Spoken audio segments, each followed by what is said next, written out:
Hello everyone and welcome to a follow-up video of a recent video that I did where I was talking about the ground collision and scrap mechanic being paper thin, and oh boy, this is one thing that you guys really wanted to talk about.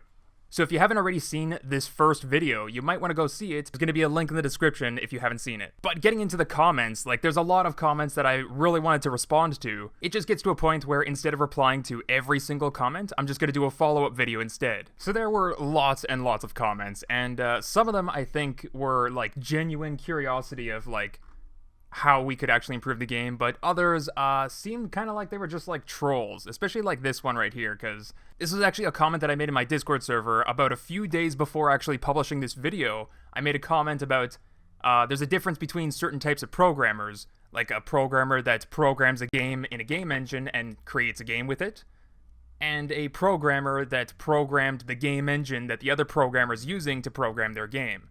There's a difference between those types of programmers, and they're just, it's not fair to put them on the same level. They are on different levels of programming ability.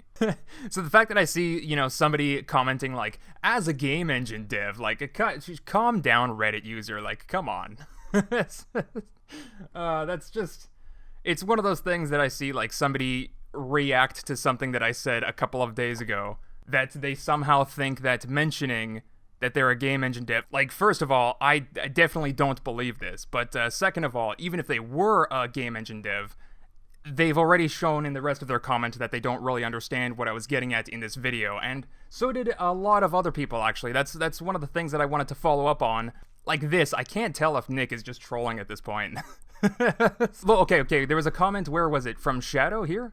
Why not just check if something is underneath the terrain at all, instead of checking for the thin plane? And that actually makes a lot more sense because, well, that's sort of what I was getting at in the video, and especially how you can make it rock solid is that you know where the terrain height is. So I'm going to try and explain this concept in a different way. You don't actually have to have the actual ground to be rock solid like I was explaining in the last video. You can still do simple math to just force objects to go up, where I was suggesting that you can just use simple mathematics to just see if any of the objects are underneath the ground. And you don't have to use gravity and a teleportation layer to, teleport it back up. You can actually just use math to say when the thing is underground and force it back up. So to show you what I mean, I'm going to open up GIMP, and we're going to do a little bit of image editing to give you a little bit of an idea of what's going on. So here, I'm just going to create a black line, which is going to represent the ground. And underneath that ground, there is a gradient. And this, obviously you can see the gradient of color, but then underneath that gradient of color, it just continues red. So we're going to start off with this flat world concept, right? It's just a flat terrain. So the thing that Shadow X was suggesting was this sort of gradient underneath the terrain level. You already know where the ground level is. Assuming it's a flat terrain world where the ground level is at altitude 0, it makes things really mathematically easy because if the position of any object is negative, then you're applying an upwards force to force it back up through the ground. You don't have to teleport anything through, and this is what Shadow X was suggesting, was that even with a paper-thin ground collision and an object that goes through it, the further down in the gradient that it actually goes, or the more negative the altitude is, then the more upwards force it's actually feeling. So for very, very heavy objects, this will sink down into some level and then just stay there. But for very light objects that are moving very quickly, it might sink in a little bit but then get pushed back out. And that's sort of the bounce or give, I guess, that some wheels should have in the game. It really depends on, if you consider even the game is supposed to be that way or not. And so then down here, the red area is supposed to represent, mathematically speaking, infinity. The object, no matter how fast they're moving or no matter how heavy they are, the very next physics tick, they're going to be moving upwards. That's what the red area is supposed to represent. So mathematical gradient concept is just supposed to be from 0 effectiveness to 100% infinite effectiveness. No object is going down. And that's very easy to do mathematically. So then you can actually take this concept and then apply it to a terrain ground with vertical offsets, right? It doesn't actually matter if an individual area of terrain is up or down, because you still have the terrain position. You still know exactly where the terrain ground is. the same sort of thing would happen, but then you'd also have these like little pockets where a heavy object that sank into the ground would actually rest in here somewhere. And this actually makes things like really, really interesting too, because like, what if that's what rocks were and you had to go down and mine them? You know what I mean? Like you actually had to force your way down into the ground, or that's how you find metal in the game. You have to go down into, find these pockets.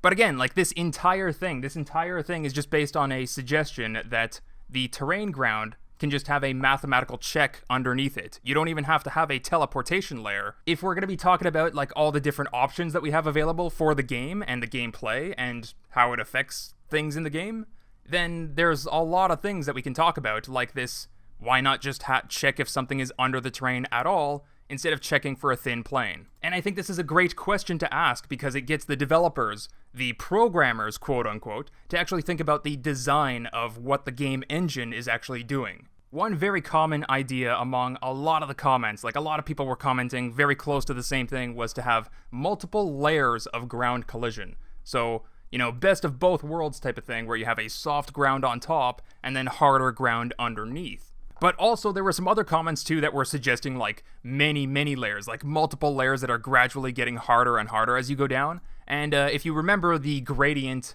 example that we just went through, it might as well be the same thing. Like you're just putting multiple ground layers underneath, except at discrete levels instead of a mathematical gradient that just goes based on distance.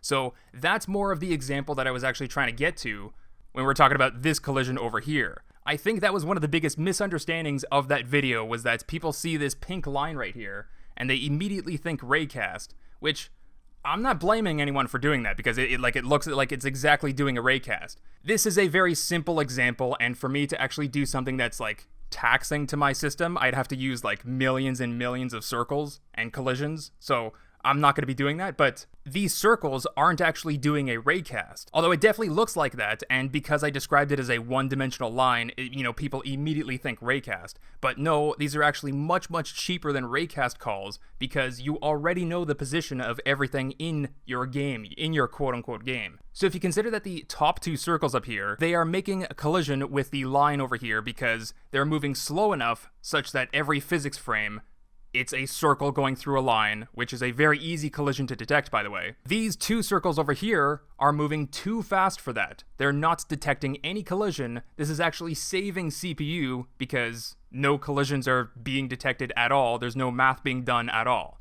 So when you're turning on this test collision, instead of checking for a circle going through a line, you're checking if a line is going through a line, which is actually a much cheaper collision check to do. And the reason why we're doing that is just to check for between frames, between physics frames. This is where we have to get into the discussion of should a physics sandbox game engine have accurate collisions or not. So this is something that I can actually explain to you still using this example here. Oops. Let's try and do like another standing wave pattern, but like a little bit offset this way.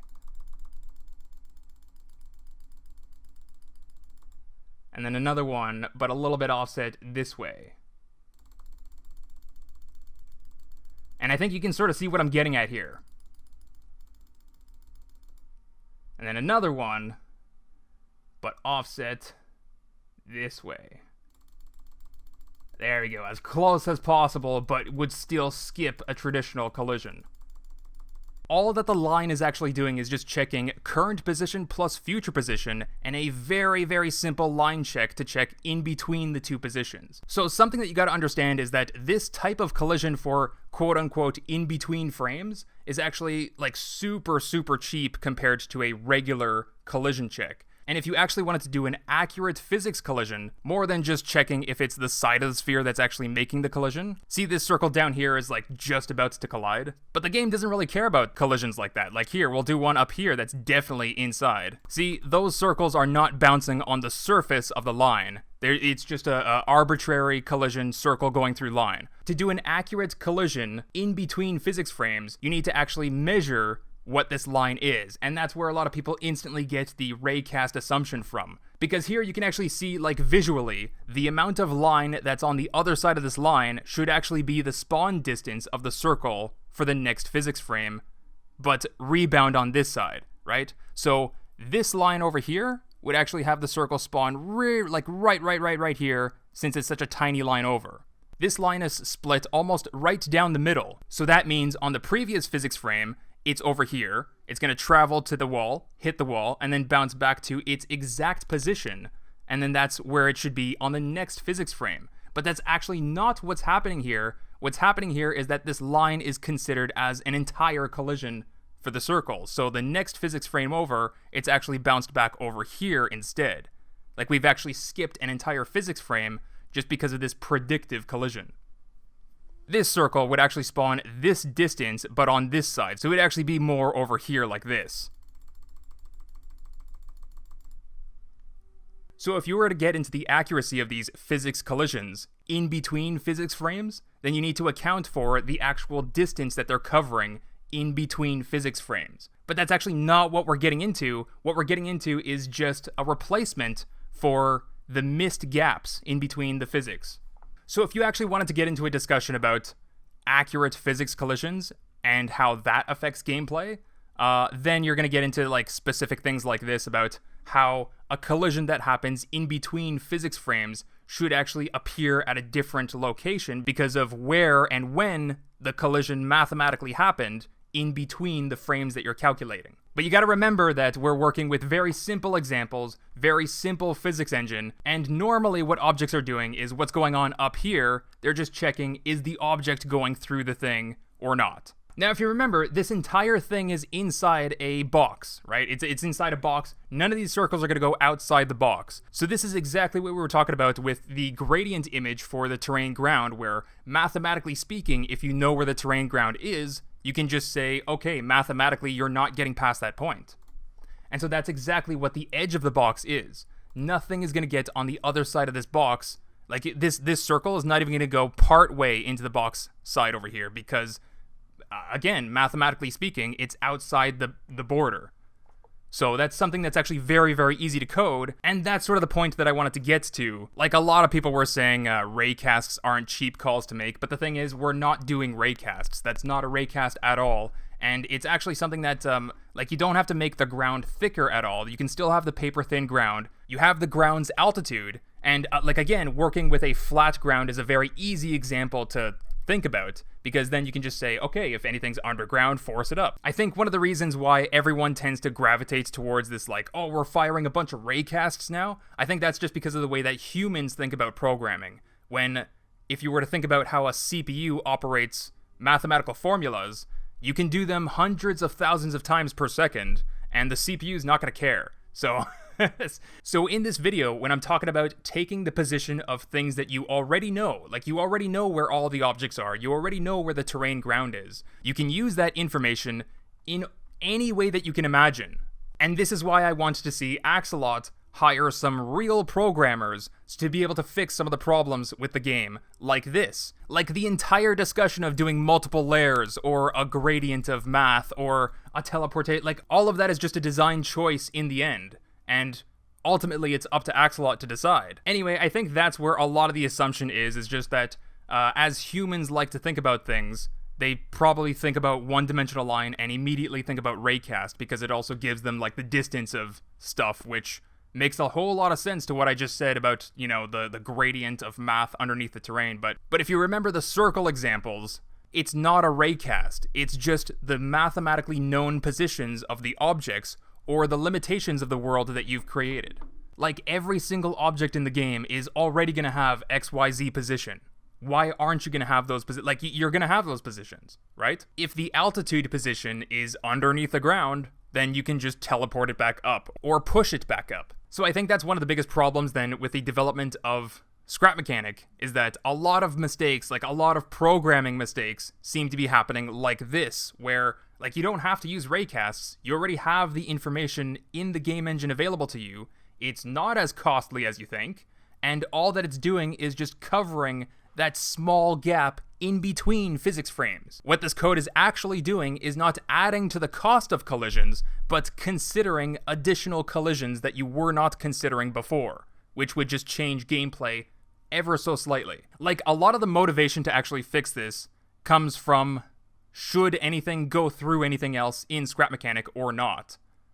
And a lot of the motivation to not fix it probably comes from not knowing how to fix it. So, small baby raycast. Yeah, it's not even a small raycast. It's just a comparison of numbers that you already have in the program. Like, you never have to fire the ray in the first place. So that's the thing that a lot of people just kind of like skipped over, I think. Like, you already have the positions of everything. You don't need to check it with a raycast. But yeah, I read every single comment on every single video, and I appreciate all the comments that you guys leave. Even the haters that are like, the reason why I don't watch your scrap mechanic content, but you still comment on my videos, right? You still feel passionate enough to comment that you don't that you don't want to watch my videos.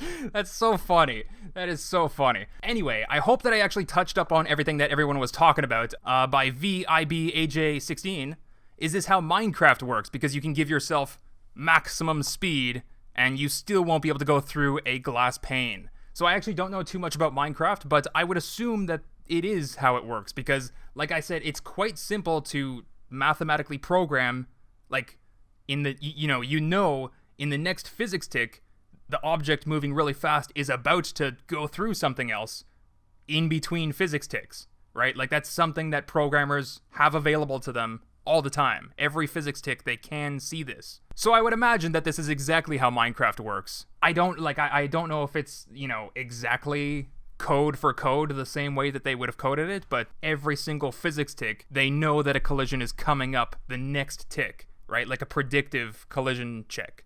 And no, it doesn't have to be a raycast. It's just, where the positions of things are, right? Like, there's a glass pane in your way. Why would you go through it?